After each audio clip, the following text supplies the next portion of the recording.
Aroor Thuravoor ഉയരപ്പാത നിർമ്മാണത്തിനിടെ girder വീണ് pickup van ഡ്രൈവർക്ക് ദാരുണാന്ത്യം. ഹരിപ്പാട് പള്ളിപ്പാട് സ്വദേശി രാജേഷാണ് മരിച്ചത്. ചന്തിരൂരിൽ പുലർച്ചെ 2:30-ഓടെ ഗർഡർ സ്ഥാപിക്കുന്നതിനിടെയാണ് അപകടമുണ്ടായത്. 3 മണിക്കൂറിന് ശേഷം വാഹനം വെട്ടിമുറിച്ചാണ് ഡ്രൈവറെ പുറത്തെടുത്തത്. ഗർഡറുകൾ കയറ്റുന്ന സമയത്ത് നമ്മുടെ വാഹനങ്ങൾ സ്വാഭാവികമായിട്ട് കയറ്റി വിടാറില്ല. ഇരു സൈഡും ബ്ലോക്ക് ചെയ്തതിന് ശേഷമേ വാഹനങ്ങൾ കടത്തി വിടാറുള്ളൂ. കാരണം നമുക്ക് ഇതിനു മുന്നേ ചെറിയ അപകടങ്ങൾ ഉണ്ടായിട്ടുണ്ട്. അതുകൊണ്ട് തന്നെ അതിൻ്റെതായ ശ്രദ്ധ പരിപാലിച്ചുകൊണ്ട് തന്നെയാണ് വാഹനങ്ങൾ, കാരണം അത്രയേറെ ഗർഡറുകൾ ഇതിനകത്ത് മുകളിൽ കയറിയിട്ടുണ്ടല്ലോ. അപ്പോൾ വാഹനം അങ്ങോട്ടും ഇങ്ങോട്ടും പോയിക്കൊണ്ടിരിക്കുമ്പോൾ ഗർഡർ ഒരിക്കലും കടത്താറില്ല. വാഹനം തടഞ്ഞു നിർത്തിയിട്ടാണ് ഗർഡർ കടത്തുന്നത്. ഇതിനെന്താണ് സംഭവിച്ചതെന്നറിയില്ല. അവർ പറയുന്നത് ഒരു ജാക്കി വച്ചതിന് ശേഷം ഒരു ജാക്കി തെന്നി മാറി എന്നുള്ളതാണ് അവർ പറയുന്നത്. അത് വിശദമായിട്ട് പരിശോധിക്കും. അത് അതിൻ്റെതായ എൻജിനീയേഴ്സ് വന്നാലും നമുക്ക് കാര്യങ്ങൾ കൃത്യമായിട്ട് അറിയാൻ പറ്റുകയുള്ളൂ. ഒരാളെങ്കിൽ ഒരാളും ഒരു ജീവനും നമുക്ക് പൊലിയാൻ പാടില്ല. അത് നമുക്ക് ഏറ്റവും വലുത് തന്നെ. ഒരു കുടുംബമാണ് നഷ്ടപ്പെടുന്നത്. നമുക്ക് വലുത് തന്നെ. നമ്മൾ വളരെയധികം വേദനിക്കുന്നുണ്ട് ഇവിടുത്തെ സിറ്റുവേഷൻ. അപ്പം പോലീസൊക്കെ ഇടപെട്ടിട്ടുണ്ട്, നമ്മൾ കളക്ടറിനെ അറിയിച്ചിട്ടുണ്ട്, മിനിസ്റ്ററിൻ്റെ തലത്തിൽ വരെ നമ്മൾ അറിയിച്ചിട്ടുണ്ട്. ഇനി അങ്ങോട്ടും ഒരുപാട് സ്ഥലങ്ങളിൽ നിർമ്മാണം പൂർത്തിയാകാനൊക്കെ ഉണ്ടല്ലോ, ഒരു ആശങ്ക നിലനിൽക്കുകയാണല്ലോ. ആശങ്ക നിലനിൽക്കുന്നുണ്ട്. കാരണം നിർമ്മാണത്തിൽ എന്തെങ്കിലും പാകപ്പിഴ വരുമ്പോൾ നമുക്ക് ആശങ്കകൾ കൂടും. ജനങ്ങൾ അതിൽ അതിൻ്റെ അടിയിലൂടെ യാത്ര ചെയ്യേണ്ടത്. നമ്മൾ വളരെയധികം വിഷമിക്കുന്നുണ്ട്. അതുതന്നെയല്ല, ഉത്കണ്ഠയുണ്ട്. അപ്പോൾ അതിൻ്റെ ഉത്കണ്ഠയുടെ കാരണങ്ങൾ എൻജിനീയേഴ്സ് വന്നാലേ ഇതറിയാൻ പറ്റുള്ളൂ. ഇതിനെത്രത്തോളം, കാരണം മുന്നേ തന്നെ അറിഞ്ഞതാണ് ഈ ഗർഡർ എന്ന് പറയുമ്പോൾ വളരെയധികം സൂക്ഷിച്ച് കൈകാര്യം ചെയ്യേണ്ട കാര്യമാണ്. താഴെ കൂടെ വാഹനം പോകുമ്പോൾ ഗർഡർ ഒരിക്കലും വാഹനത്തെ കടത്തി വിടാൻ പാടില്ലാത്തതാണ്. എന്തുകൊണ്ട് വാഹനം കടന്നു പോയി ഇവർ പറയുന്നത് വച്ചു കഴിഞ്ഞാണ് സംഭവിച്ചതെന്നാണ് പറയുന്നത്. അതിലെത്രത്തോളം അത് ജെനുവിൻ എത്രത്തോളം ഉണ്ട് ഇതിൻ്റെ ഉണ്ടെന്നുള്ളത് നമ്മൾ പരിശോധിക്കും. വെളുപ്പിന് 2:30 മണിക്കായിരുന്നു സംഭവം. സൗണ്ട് കേട്ട് ഞാൻ പുറത്തിറങ്ങി വന്നത്. പുറത്തേക്ക് വന്നപ്പോഴത്തേക്കും ഒരു ഗർഡർ ഈ വണ്ടിയിൽ വേണ്ടി കിടക്കുന്നുണ്ട്. പക്ഷേ ഓപ്പോസിറ്റ് വശം ആൾക്കാർ ഇവിടെ പണിക്കാർ ഓടുന്നുണ്ടായിരുന്നു. ഒരു ഓപ്പോസിറ്റുള്ള ആക്സിഡൻറ്റ് എന്തോ ആണെന്ന് വിചാരിച്ചിരുന്നത്. പക്ഷേ സംഭവം അതായിരുന്നില്ല. വണ്ടി വെച്ച് ആൾക്കാർ നോക്കാൻ വന്നില്ല. നമ്മൾ നോക്കിയപ്പോഴേക്കാണ് വണ്ടിയുടെ മേളിൽ ഗർഡർ ഇരിക്കുന്നു. അതിൻ്റെ അകത്ത് ഒരാളും ഉണ്ട്. 2:30 മണിക്കാണ് ആൾ മരിച്ചിരിക്കുന്നതിനകത്ത്. പക്ഷേ ഇപ്പോഴാണ് സംഭവം എല്ലാം ഒരാളിവിടുന്ന് എടുത്തു കൊണ്ടുപോകാനൊക്കെ സാധിച്ചത്. ഡാനി പോൾ വിവരങ്ങളുമായി. ഡാനി MLA-യോട് ചോദിച്ചതുപോലെ അത്യധികം ആശങ്കയുള്ളൊരു കാര്യമാണ്. കാരണം സംസ്ഥാനത്ത് ഉടനീളം ഇത്തരം പ്രവർത്തനങ്ങൾ നടന്നുകൊണ്ടിരിക്കുകയാണ്. അതിനിടയിലാണ് ഈ ചന്തിരൂരിൽ ഇങ്ങനൊരു ദാരുണമായ അപകടം ഉണ്ടാവുന്നത്.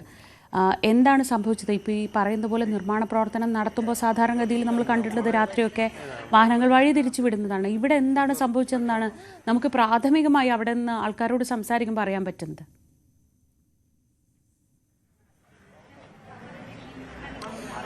ശ്രീജ സൂചിപ്പിച്ചതുപോലെ സാധാരണ ഇത്തരം നിർമ്മാണ പ്രവർത്തനങ്ങൾ നടക്കുമ്പോൾ വഴിതിരിച്ചു വിടേണ്ടതാണ്. കാരണം ഈ ഭാഗത്ത് ഈ തലക്ക് മുകളിലായിട്ട് കാണാം ഇത് പാലം നിർമ്മാണം, അത് ഉയരപാത നിർമ്മാണം വേഗതയിൽ പൂർത്തീകരിക്കുന്നുണ്ട്, കാര്യങ്ങൾ മുന്നോട്ട് പോകുന്നുണ്ട്. പക്ഷെ അതിനുള്ളൊരു സുരക്ഷാ സംവിധാനങ്ങൾ എത്രത്തോളം ഉണ്ട് എന്നൊരു ചോദ്യമാണ്.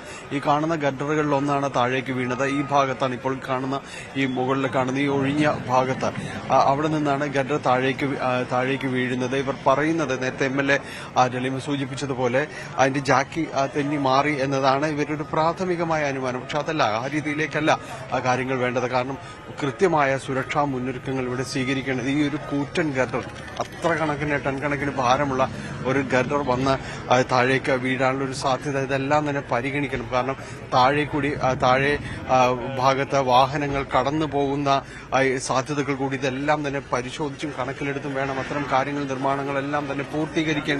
അപ്പോൾ അത്രത്തോളം മുൻകരുതൽ എടുത്തിരുന്നില്ല എന്ന് തന്നെയല്ലേ അതിൽ നിന്ന് വ്യക്തമാകുന്നത്. കാരണം തീർത്തും നിരപരാധിയായ ഒരു ജീവൻ പൊലിഞ്ഞിരിക്കുന്നു. ഈ ഭാഗത്തുകൂടി വാഹനം കടന്നു പോകുന്നത്. ഇത്രത്തോളം ഈ ഗർഡർ കയറ്റി വെക്കുമ്പോഴാണ് താഴെ കൂടി തന്നെ വാഹനങ്ങൾ കടത്തിവിടുക എന്ന ആ രീതി ചെയ്തിരിക്കുന്നത്. ഇതെങ്ങനെ സംഭവിച്ചു എന്നതാണ് തീർത്തും അതീവ ഗുരുതരമായ കൃത്യവിലോപം തന്നെയാണ്. ഒരു സംശയവും അക്കാര്യത്തിലില്ല. ഇപ്പോൾ ഈ താഴെ വീണ ഗർഡർ അത് 2:30 മണിയോടുകൂടിയാണ് ഈ ഒരു അപകടമുണ്ടായതായിട്ട് കണക്കാക്കുന്നത്. അതിനുശേഷം മണിക്കൂറുകളുടെ പരിശ്രമം കൊണ്ടാണ് അതിന് ഈ പിക്കപ്പ് വാനിന് മുകളിൽ നിന്ന് ഇത് മാറ്റുന്നത്. കാരണം അതൊരു നിസ്സാരമായൊരു കാര്യമല്ല. ഇതിൽ നിന്ന് ആളെ പുറത്തേക്ക് എടുക്കുക എന്നതെല്ലാം തന്നെ ഒടുവിൽ ഇതിൽ ക്രെയിൻ ഉപയോഗിച്ചുകൊണ്ട് ഗർഡർ ഉയർത്തി നിർത്തുകയും അതിനുശേഷം മറ്റൊരു വാഹനം കൊണ്ട് ഇത് കെട്ടിവലിച്ച് ഈ ഓട്ടോറിക്ഷ ഈ പിക്കപ്പ് വാൻ ഇവിടെ നിന്ന് നീക്കം ചെയ്യുകയുമാണ് ഉണ്ടായത്. അതിനുശേഷം അതിൽ നിന്ന് വെട്ടിപ്പൊളിച്ചാണ് അതിനകത്തുണ്ടായിരുന്ന ആലപ്പുഴ സ്വദേശിയായ രാജേഷിനെ മൃതദേഹം പുറത്തെടുക്കുന്നത്. മണിക്കൂറുകൾ നീണ്ട പരിശ്രമവും കാര്യങ്ങളുമെല്ലാം ഒടുവിൽ അവസാനിച്ചിരിക്കുന്നു. പക്ഷേ ഗുരുതരമായ സുരക്ഷാ വീഴ്ച സംബന്ധിയായ ചോദ്യങ്ങൾ തന്നെയാണ് ചുറ്റും ഉയരുന്നത്. കാരണം ഈ കാര്യത്തിൽ ഏത് രീതിയിലാണ് സുരക്ഷാ മുൻകരുതലെല്ലാം സ്വീകരിക്കേണ്ടത് എന്നതാണ്. ഈ കാണുന്ന ഗർഡർ അത് നോക്കുക, എത്ര ഭാരമുള്ളതാണ് എന്ന് നമുക്ക് മനസ്സിലാക്കാം. നേരത്തെ തന്നെയും നിരവധിയായ വിഷയങ്ങൾ ഇവിടെ ഉണ്ടായിരുന്നു. പലപ്പോഴും ഇത്രത്തോളം ഗുരുതരമായ അപകടങ്ങൾ ഉണ്ടായില്ല എങ്കിൽ കൂടിയും പരിസരവാസികൾ പലപ്പോഴും വലിയ ചോദ്യങ്ങൾ ഇതുമായി ബന്ധപ്പെട്ടുകൊണ്ട് ഉയർത്തിയിരുന്നു. അതെല്ലാം തന്നെ അവരൊരു സുരക്ഷാ സംബന്ധിയായ കാര്യങ്ങളെക്കുറിച്ചാണ്. ചെറുതും വലുതുമായ ചെറിയ അപകടങ്ങൾ ഇവിടെ ഉണ്ടായിരുന്നു. ഈ ഭാഗത്തുള്ളതാണോ? ചെറുതും വലുതുമായ അപകടങ്ങൾ ഇതിൽ ഉണ്ടായിരുന്നു. ഇവിടെയുള്ളതാണോ? നിരവധിയായ ആളുകൾ ഇവിടേക്ക് എത്തിയിട്ടുണ്ട്. രാവിലെയോടുകൂടി വാർത്ത പറഞ്ഞതോടുകൂടി ഒട്ടനവധി ആളുകൾ ഇവിടേക്ക് വരികയും ഈ പരിസരത്തുള്ളവർ അല്ലാത്തവരുമെല്ലാം തന്നെ ഇവിടെയുണ്ട്. അവർ പലരും തന്നെ സൂചിപ്പിച്ചത് പലപ്പോഴും ഉണ്ടായിരുന്ന ചെറിയ ചെറിയ അപകടങ്ങൾ ഇവിടെ ഉണ്ടായിരുന്നതാണ്. അതിൽ കൃത്യമായ ഒരു നടപടികൾ എടുക്കാതിരുന്നത് കൊണ്ടാണ്. ഈ ഭാഗത്തുള്ളതാണോ? നേരത്തെ പലപ്പോഴും പല വിധത്തിലുള്ള അപകടങ്ങൾ ഇവിടെ ഉണ്ടായിട്ടുണ്ട്. ഭയങ്കരമായ ഒരു സുരക്ഷാ വീഴ്ചയാണ് ഇവർ കാണിക്കുന്നത്. യാതൊരുവിധ മനുഷ്യന് ജീവന് വിലയില്ലാത്ത രീതിയിലാണ് ഇവരുടെ നിലപാട്. ഇവിടെ കുറെ അധികം നാട്ടുകാർ കൂടി ഇതിനകത്ത് അപകടത്തിൽപ്പെട്ട് മരിച്ചിട്ടുണ്ട്. അതായത് ഈ പണി തുടങ്ങിയ തൊട്ട് ഏകദേശം ഒരു 40-45 പേരോളം ഈ ഒരു ദുരിതത്തിൽപ്പെട്ട് മരിച്ചിട്ടുണ്ട്. ഭയങ്കരമായ അനാസ്ഥയാണ് സംഭവിച്ചേക്കുന്നത്. കാരണം ഇപ്പൊ ഇങ്ങനെയാണെങ്കിൽ നമുക്ക് എങ്ങനെ വിശ്വസിച്ച് പിന്നെ പുറത്തുകൂടി എങ്ങനെ വണ്ടിയായിട്ട് പോകും? ചെയ്യേണ്ട പരിപാടികളാണതല്ല. ഇവരൊന്നും ബ്ലോക്ക് ചെയ്യാതെ എല്ലാ പരിപാടികളും ഇവിടെ നടക്കുന്നത്. ഈ പണി ചെയ്യുമ്പോൾ വലിയൊരു ബ്ലോക്കിൽ നമ്മൾ അഭിമുഖീകരിക്കേണ്ടി വരും. കാരണം ഇത് മൊത്തം ഇടിച്ച് താഴെത്തോട്ട് വരില്ല. എന്താ ഉറപ്പ്?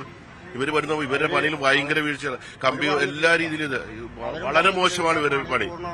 ഒരു ഉത്തരവാദിത്തം ഇല്ലാത്ത പണിയാണ് നടക്കുന്നത്. സാധാരണ റോഡ് അപ്രോച്ച് റോഡ് പണിതിട്ടാണ് സാധാരണ ഇത് പണിത് പോകുന്നത്. അതുപോലും ചെയ്യാതെ ഇത് എല്ലാ രാഷ്ട്രീയ പാർട്ടിക്കാരും അമിതമായിട്ട് പണം ഇവരുടെ കൈക്കൂലി വാങ്ങിച്ചുകൊണ്ടാണ് ഇതിന്റെ നിർമ്മാണങ്ങൾ നടന്നിരിക്കുന്നത്. ജനദ്രോഹമാണ് ഇവിടെ മുഴുവൻ നടക്കുന്നത്. ജനങ്ങളെ ദ്രോഹിക്കുക എന്നതാണ് ഇവരുടെ ലക്ഷ്യം എല്ലാ വിധത്തിലും. പക്ഷിയെ കൊണ്ടുവച്ചിട്ടുണ്ടെങ്കിൽ അതിന് ശിക്ഷയുണ്ട്. മനുഷ്യജീവന് ഒരു വിലയില്ലാത്ത ഒരു കാലഘട്ടത്തിൽ കൂടിയാണ് പോകുന്നത്. 10-60 പേര് മരിച്ചുവിടാം. ജനത്തിൽ നടക്കാൻ കൂടി പറ്റാത്ത റോഡുകൾ. രാത്രി ഇത്രയും വലിയ വർക്കാണ് നടക്കുന്നത്. ഇവര് എന്ത് ലൈറ്റിലാണ് ചെയ്യണേ? ഒരു ലൈറ്റ് ഇതേ ഇവിടെ ഉണ്ട്, ഒരു ലൈറ്റ് അവിടെ ഉണ്ട്. ഇത്രയും വലിയ 78 ടണ്ണുള്ള 70 ടണ്ണല്ലേ? 70 ടണ്ണുള്ള സാധനം കയറ്റിയിട്ട് ഇത് പണിയുമ്പോൾ ഒരു ലൈറ്റ് ഇവിടെ, ഒരു ലൈറ്റ് അവിടെയാണ്. ഇവർക്ക് എങ്ങനെ ഇവർക്ക് ഈ ജോലി ആണ്? ഒരു ഇത്ര ഇരട്ടത്തിൽ നിന്ന് ഒരു പണിയുമ്പോഴത്തേക്ക് ഒരു ജാക്കിലോ എന്തെങ്കിലും ഒരു മിസ്റ്റേക്ക് വരി കഴിഞ്ഞാൽ പറ്റും. അത്രയ്ക്കൊരു സംവിധാനം ഇല്ലാതാണ് വർക്ക് ചെയ്യണത്. നിങ്ങൾ നേരിട്ട് കണ്ടേ, ഒരു ലൈറ്റ് ഇവിടെ ഉണ്ട്, ഒരു ലൈറ്റ് അവിടെ ഉണ്ട്. ഇതിലാണ് ഇവർ രാത്രി വർക്ക് ചെയ്യണത്. വർക്ക് ചെയ്യുന്ന സ്ഥലമാണ്. എത്ര 2 ലൈറ്റ് ഉണ്ട്. 2 ലൈറ്റിലാണ് 100 തൊഴിലാളികൾ ജോലി ചെയ്യണത്. പിന്നെ അപ്പൊ താഴത്ത് വണ്ടി പോണ പോലെ അവര് കാണുകയില്ല. അവർക്ക് കാണാൻ പറ്റില്ല. അവരെ എന്താ പറയാ, ഇത് ഇപ്പൊ 2 ഇടിച്ച് വീണില്ലേ? 2 ഇടിച്ച് ഇപ്പൊ അല്ലെ 2 ഇടിച്ച് വീണില്ല. ഇവരുടെ വണ്ടി തന്നെ 2ആയിട്ട് കണ്ടിച്ചു പോയത് തുറവൂർ ജംഗ്ഷനിലുണ്ടായി കഴിഞ്ഞ ഒരു 3-4 മാസം മുമ്പ്. യാതൊരു സംവിധാനം ചെയ്ത് കൊടുക്കണില്ല. പിന്നെ യാത്രക്കാർക്ക് എന്ത് സംവിധാനം ചെയ്യണമെന്ന് പറഞ്ഞാൽ ഇവിടെ മനുഷ്യർ എത്ര പേരെ മരിച്ചിട്ടില്ല ഇവിടെ ഈ വർക്ക് ചെയ്യണം. ഈ ജോലിക്കാർക്ക് യാതൊരു സംവിധാനം കൊടുക്കണില്ല ഇവര്. ഒന്ന് രാത്രി 3 മണി 2 മണിയൊക്കെ ഈ കുഞ്ഞു വെളിച്ചത്തിലല്ലേ ഉറങ്ങിപ്പോകും. അങ്ങനെയൊക്കെ പറ്റുന്നതാ. ഇവിടെ ഈ താഴെ കൂടി വാഹനം പോകുമ്പോൾ അത് നിയന്ത്രിക്കാൻ പണി പൂർണ്ണമാകുമ്പോ 5000 പേരെങ്കിലും മരിക്കുമെന്ന് അവർ പറഞ്ഞിട്ടുണ്ട്. അതാ കോൺട്രാക്ട്. അല്ല, നിയന്ത്രണമില്ലല്ലോ, ഒരു നിയന്ത്രണവും ഇല്ലല്ലോ ഇവിടെ. കാരണം അവർ വെൽഡ് ചെയ്തുകൊണ്ടിരിക്കുമ്പോഴും അല്ലാതെ കോൺക്രീറ്റ് ഇടുമ്പോഴൊക്കെ വണ്ടിയുടെ മേളിലേക്ക് വീഴുക. എന്നിട്ട് അവർക്കൊരു ഉത്തരവാദിത്തത്തിൽ ചെന്ന് പരാതിപ്പെട്ടല്ല ഒന്നുമില്ല. പോലീസ് പോലും കേസെടുക്കുന്നില്ല. പോലീസ് എന്തെങ്കിലും നടപടി അല്ലെങ്കിൽ ഇപ്പോഴല്ലേ അരൂരൊരു ചെറിയൊരു ബ്ലോക്ക് കുറക്കാൻ വേണ്ടി പോലീസ് നടപടിയെടുത്തത്. ഇത്ര ദിവസം ഏത് കളക്ടർ ആരെങ്കിലും ഇടപെട്ട? ഇങ്ങനെ ഒരുപാട് അപകടങ്ങളുണ്ടായി. 48 മനുഷ്യജീവൻ ഇവിടെ മരണപ്പെട്ട്. ഏതെങ്കിലും ഒരു നടപടി ഉണ്ടായി? എന്തെങ്കിലും കാരണങ്ങൾ ഒന്നും ഉണ്ടാകുന്നില്ല ഇവിടെ. എല്ലാ വിധത്തിലും ജനങ്ങളെ ദ്രോഹിക്കുക. ഇതുകൊണ്ട് ഇവിടെ നമുക്കെന്താ ഒരു നേട്ടം? വൻകിട മുതലാളിമാർക്കല്ലാതെ ഇവിടുത്തെ സാധാരണക്കാർക്കോ ഞങ്ങൾക്ക് ആർക്കും ഒരു വരുന്ന തലമുറയിൽ ആർക്കും ഇവിടെ ഈ റോഡ് മേൽപ്പാലം കൊണ്ട് ഒരു നേട്ടവും ഇല്ല. ദ്രോഹം മാത്രമേ ഞങ്ങൾക്കുള്ളൂ. ഇതുകൊണ്ട് കുറെ നാട്ടുകാർ രോഗിയായി. അങ്ങനെ ഒരു ഗുണമുണ്ട് പൊടിയും ഇതൊക്കെ പിടിച്ചുകൊണ്ട്. വലിയ വിമർശനം ഈ നിർമ്മാണ പ്രക്രിയ നടക്കുന്ന ഈ ഭാഗത്ത് ഉണ്ടാകാറുണ്ട്. അതിനോടൊന്നും യോജിപ്പില്ല. ഈ ഒരു വികസനം വരാൻ നേരത്ത് നാട്ടുകാരെ ദ്രോഹിക്കണം എന്ന് പറഞ്ഞാൽ എന്താ കഥയിരിക്കണത്? ഏതായാലും വലിയ ഒരു സുരക്ഷാ ക്രമീകരണം, സുരക്ഷ ഒരുക്കുന്നതിലുള്ള ഒരു വീഴ്ച ഇവിടെ സംഭവിച്ചു എന്ന് തന്നെയാണ് മനസ്സിലാക്കുന്നതും ആളുകൾ പറയുന്നതും അത് തന്നെയാണ്. മുകളിൽ ഗർഡർ ഉയർത്തുമ്പോഴെല്ലാം തന്നെയും ആവശ്യമായ ക്രമീകരണങ്ങൾ ഒരുക്കേണ്ടതുണ്ട്. ഇതിൽ താഴെ വാഹനങ്ങൾ പോകുമ്പോൾ അതിന് കടന്നു പോകാവുന്ന ഒരു വഴിയെല്ലാം സൃഷ്ടിക്കേണ്ടതുണ്ട്. അതിൽ കൃത്യമായ ഒരു സുരക്ഷിത പാതയായിരിക്കണം ഇത് കടന്നു പോകുമ്പോഴെല്ലാം സ്വീകരിക്കേണ്ടത്. പക്ഷെ അത്തരത്തിൽ ഒന്നുണ്ടായില്ല എന്നതിന്റെ ദൃഷ്ടാന്തം തന്നെയാണ് ഇപ്പോൾ നമ്മൾ കാണുന്ന ഈ ഒരു അപകടം. ഈ ഒരു കൂറ്റൻ ഗർഡർ ഇവിടേക്ക് താഴേക്ക് വീഴാനിടയായ കാരണം കൃത്യമായ രീതിയിലുള്ള ഒരു ഇടപെടൽ, സുരക്ഷാ മുൻകരുതലൊന്നും സ്വീകരിച്ചില്ല. അതുകൊണ്ട് തന്നെയാണ് ഈ ഗർഡർ താഴേക്ക് വീഴുന്നതും ഈ ഒരു ദാരുണമായ സംഭവം ഉണ്ടാകുന്നതും. ആളുകളുടെ വാക്കുകൾ നേരത്തെ സൂചിച്ച കേൾക്കുമ്പോൾ മനസ്സിലാകും. കാരണം നിരവധിയായ അപകടങ്ങൾ ഈ മേഖല കേന്ദ്രീകരിച്ചുകൊണ്ട് പലപ്പോഴും ഉണ്ടായിട്ടുണ്ട്. അത്തരം അപകട സംഭവങ്ങൾ പലപ്പോഴും റിപ്പോർട്ട് ചെയ്യപ്പെട്ടിട്ടുണ്ട്. അതെല്ലാം തന്നെ ഒന്നും മറ്റേയായുള്ള പലപ്പോഴും സംഭവിക്കുന്ന കാര്യങ്ങൾ തന്നെയായിരുന്നു. എന്നാൽ ഇതിപ്പോൾ വലിയ രീതിയിൽ തന്നെ ഒരു ആളുകളെ ഞെട്ടിക്കുന്ന രീതിയിലേക്കാണ് ഇപ്പോൾ സംഭവിച്ചിരിക്കുന്നത്. കാരണം ഒരു പടുകൂറ്റൻ ഗർഡർ ഇവിടേക്ക് താഴേക്ക് വീണിരിക്കുന്നു. അതിനടിയിൽപ്പെട്ട ഒരു പിക്കപ്പ് വാൻ അതിൽ അടിയിൽപ്പെടുന്നു. തീർത്തും നിരപരാധിയായ അതിന്റെ ഡ്രൈവർ ഈ അപകടത്തിൽ മരിച്ചിരിക്കുന്നു എന്നതാണ്. ഇവിടെ നിന്ന് തിരുവനന്തപുരത്ത് നിന്ന് ലോഡുമായി വന്ന വാഹനമായിരുന്നു അത് എറണാകുളം മാർക്കറ്റിലെത്തുകയും അതിനുശേഷമാണ് ഇവിടേക്ക് ഈ ദുരന്തത്തിന് ഇരയാകുകയും എല്ലാം തന്നെ ചെയ്തത്. മണിക്കൂറുകൾ നീണ്ടുനിന്ന പ്രയത്നത്തിന് ഒടുവിലാണ് അദ്ദേഹത്തെ ഇവിടെ നിന്ന് അദ്ദേഹത്തിന്റെ ശരീരം നീക്കം ചെയ്യുകയും എല്ലാം ചെയ്തത്.